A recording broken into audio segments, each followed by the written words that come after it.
est-ce que Marvel Studios ne serait pas en train de totalement chambouler son processus de création en interne et donc d'avoir des retombées de manière externe, entre guillemets, au cinéma et sur Disney+. C'est une question que nous pouvons nous poser parce que oui, récemment, vous avez entendu des déclarations, que ce soit de Bob Iger ou de Brian Windon Brown, si je ne dis pas de bêtises, qui travaille évidemment du côté de Disney et de Marvel. Bob Iger qui est tout simplement le patron de Disney. Et on a eu différentes déclarations, même de Louis Desposito, où on parlait de 2 à 3 films par an et de 2 séries par an. Évidemment, c'est impossible. On va y venir un petit peu plus tard dans une autre vidéo, mais là, analysons ce qui est prévu du côté de Marvel Studios, parce que je vous le rappelle quand même, on a énormément de franchises du côté de Marvel Studios. Dans un premier temps, on a Marvel Studios qui se cantonne aux films, au cinéma. On a Marvel Télévision, qui seront donc les séries live action qui arriveront sur Disney+. On a Marvel Animation, qui donc englobera toute l'animation du côté de Disney+, et supposément plus si affinité, puisque je vous rappelle quand même que, a priori, il y a l'envie du côté du MCU, en tout cas il y avait l'envie, il y a de cela maintenant quelques années, en tout cas quelques mois tout au moins, d'avoir un film en animation qui puisse sortir au cinéma. Vu les dernières retombées concernant What If, les faibles avis concernant I Am Groot, mais ce retour dithyrambique du côté d'X-Men 97, mais qui en vrai marche, mais sans vraiment être un banger absolu en termes de rentabilité, est-ce que le projet est toujours prévu? Je ne sais pas. Même si, évidemment, il y a d'autres projets en animation qui sont prévus, notamment une What If saison 3, une série sur Spider-Man, Marvel Zombies, bref. Mais en tout cas, que nous dit Variety? Pourquoi Marvel rebaptise ses émissions pour éliminer donc une pression et de tout regarder tout le temps, puisque oui, il est vrai que, et ça, ce qu'ils vont évoquer notamment dans cet article, c'est qu'on va avoir le côté de, ou plutôt on l'a eu, ce côté de, ah bah en fait pour regarder Doctor Strange, vu qu'il mentionne Westview, tu as besoin de voir WandaVision. Agatha, c'est qui? Ah, tu as besoin de regarder WandaVision, mais Agatha, ce n'est pas non plus un problème puisque c'est déjà une série. Ah, mais en fait, j'ai besoin de voir Secret Invasion pour comprendre The Marvels. Ce sont des questions que normalement aujourd'hui, selon du coup la nouvelle politique de Marvel, qu'on n'aura plus du tout à se poser. Alors nous, en tant que fans Marvel, on ne se l'est jamais véritablement posé puisqu'on a tout regardé, mais c'est vrai que on est de niche, c'est-à-dire que il y a énormément de gens qui ne regardent que les films ou qui ne regardent que les séries parce que peut-être qu'ils ne veulent pas aller au cinéma, peut-être que l'inverse, c'est-à-dire qu'on veut aller au cinéma mais on n'a pas envie de payer un abonnement chaque mois pour avoir des séries Marvel qui en plus de ça ne sont pas, on va dire, vendues comme étant des bangers absolus, en tout cas pour toutes. C'est pour ça que la stratégie de Marvel risque de changer et va changer puisque on va lire l'article tous ensemble et on va essayer d'en dégager certaines thématiques intéressantes. Lors de la première d'Agatha All Along, je vous rappelle quand même que la série sort donc en septembre le 18, si je ne dis pas de bêtises, avec 2 épisodes le premier jour, la série ne s'ouvrira pas avec le logo traditionnel Marvel Studios, mais donc avec le logo Marvel Télévision. Pourquoi? Parce que comme je viens de vous l'expliquer, eh bien on a 3 nouvelles franchises entre gros guillemets. On a Marvel Studios qui n'est pas nouveau mais qui se concentre donc encore une fois sur les films, Marvel Télévision sur la télévision, donc les séries sur Disney+, et Marvel Animation, les projets, shorts, specials, ce que tu veux, du côté de l'animation, du côté de Disney+. Et du coup, Marvel Animation, il te parle également d'X-Men 97. Les changements de marque visent à aider Marvel à, on va dire, désabuser le public en disant « Non mais, les gars, vous n'avez pas besoin de tout regarder. On a Marvel Studios. Si tu veux regarder le MCU comme tu le faisais avant avec les 3 premières phases, uniquement avec le Studios, tu regardes que les films. T'as pas besoin de regarder les séries. » Et encore une fois, comme je vous le disais tout à l'heure, WandaVision, c'est un petit peu plus compliqué. WandaVision, ça t'évoque Westview, tu comprends pourquoi Wanda elle est méchante, alors que si tu passes d'Avengers Endgame à Doctor Strange, tu peux te dire oui, c'est passé quelque chose, tu peux te poser vraiment beaucoup de questions et peut-être que tu ne comprendras pas véritablement tous les enjeux.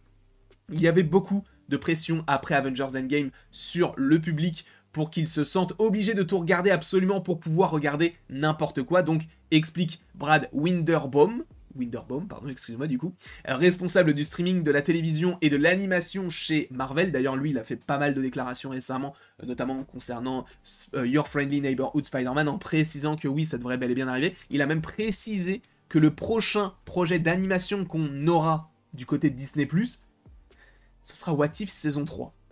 Je ne sais pas pourquoi, parce que je vous rappelle quand même que cette année, on aurait dû avoir Eyes of Wakanda, on aurait dû donc avoir, si je ne dis pas de bêtises, la série sur Spider-Man. Et là, on peut partir sur ces projets-là qui peuvent arriver l'année prochaine encore et des décalages. Une partie du changement de marque était un signal au grand public que nous créons de nombreuses options que vous pouvez suivre à vos goûts au sein de cette marque-là. En gros, c'est si tu as envie de regarder que des projets en lien avec les sorciers, la magie, bah, tu regardes WandaVision, tu regardes peut-être du What If si tu as envie d'avoir le multivers en plus avec de la magie, notamment par rapport à Doctor Strange, mais c'est toi qui choisis. C'est ce qu'ils ont envie aujourd'hui d'avoir, c'est-à-dire que tu n'es pas obligé de tout regarder. Si tu as envie de te concentrer sur un personnage, bah, tu peux regarder tel projet, puis tel projet, puis tel projet, et ça serait logique par rapport à leur développement. Certains seront plus comiques, certains seront plus dramatiques, certains seront animés, certains seront donc en live action. Marvel est plus qu'une simple chose, il s'agit en fait de nombreux genres différents qui coexistent dans un seul récit. Donc, de développer de plus en plus des projets qui sont totalement différents les uns des autres. Évidemment, Blade sera différent au niveau du propos que les Thunderbolts, par exemple, ou les 4 Fantastiques.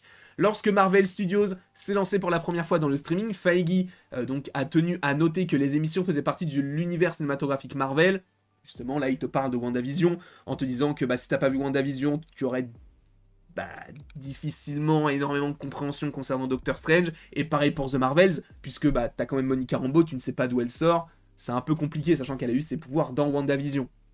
Pareil pour Loki, qui a alimenté Ant-Man et la Guêpe Quantumania, même si en vrai, si tu sautes la scène post-crédit, t'as même pas besoin de voir Loki pour regarder Ant-Man et la Guêpe Quantumania. Et j'irais même à dire que en vrai, t'as pas besoin de regarder les séries actuellement pour regarder les films. Évidemment, ça a une meilleure compréhension, mais tu peux essayer d'en dégager des thématiques intéressantes sans pour autant avoir vu les séries. Même si, évidemment, c'est un énorme plus. Là, ce sera juste un plus. C'est-à-dire que, voilà, t'as envie de développer ce personnage-là dans une série, bah voilà, t'as ce projet-là. Les personnages vivent et respirent toujours dans le même univers, mais l'interconnectivité n'est pas si rigide qu'il faille regarder donc le projet A pour comprendre le projet B, c'est ce qu'on nous expliquait juste avant. L'espoir est que, comme dans les comics, vous puissiez simplement apparaître n'importe où et vivre une expérience satisfaisante. Nous essayons de dissiper l'idée selon laquelle vous devez effectuer tout un type de travail de configuration pour regarder autre chose. Donc en gros, eux, ils veulent oublier le côté abattant. Pour regarder tous les projets en lien avec Wanda, tu fais WandaVision. Après, tu fais Doctor Strange in the Multiverse of Madness. Après, tu fais Agatha. Tu fais Witch's World. Après, tu fais tel projet, tel projet. Ça fait beaucoup et eux ne veulent plus ça. Marvel conservera également la bannière Spotlight. Alors, Spotlight, je vous rappelle ce que c'est. C'est donc tous les projets similaires comme Echo. A priori, je crois qu'il y a Wonder Man aussi qui devrait être dans ce label donc, de Spotlight. Variety, en plus, je crois, le mentionne ici. Ouais, Wonder Man avec Yahya Abdul-Mateen II. Donc, c'est, vous savez, les projets qui se concentrent sur un perso. Et là, encore plus, c'est-à-dire que tu n'as pas besoin de regarder quoi que ce soit autour.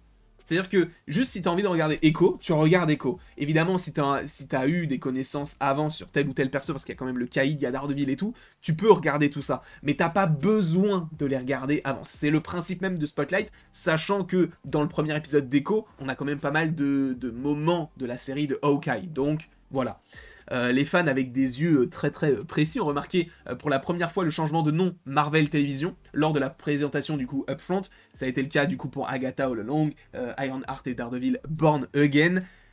Sachant que oui, c'est vrai qu'à la base, Marvel Television, c'était en lien avec... Il y avait Légion, t'avais la série là, avec les jeunes, la Runaways, t'avais tous ces projets-là en fait qui faisaient partie du label Marvel Television, mais qui en vrai n'existe plus puisque ça a été dissous, je crois, mais là, c'est revenu sur le devant de la scène. Beaucoup d'émissions ont été acclamées, donc c'est vrai qu'on te parle également du fait qu'on ait par exemple du Loki qui pourrait être une série avec plusieurs saisons, qui l'a été, hein, puisqu'il y a déjà eu 2. Moi, je pense que s'ils veulent un petit peu capitaliser là-dessus, une saison 3 à Loki, et tu rajoutes du Thor dedans, ça peut être banger, mais bon, ça ce n'est que mon idée, mon rêve, on va dire.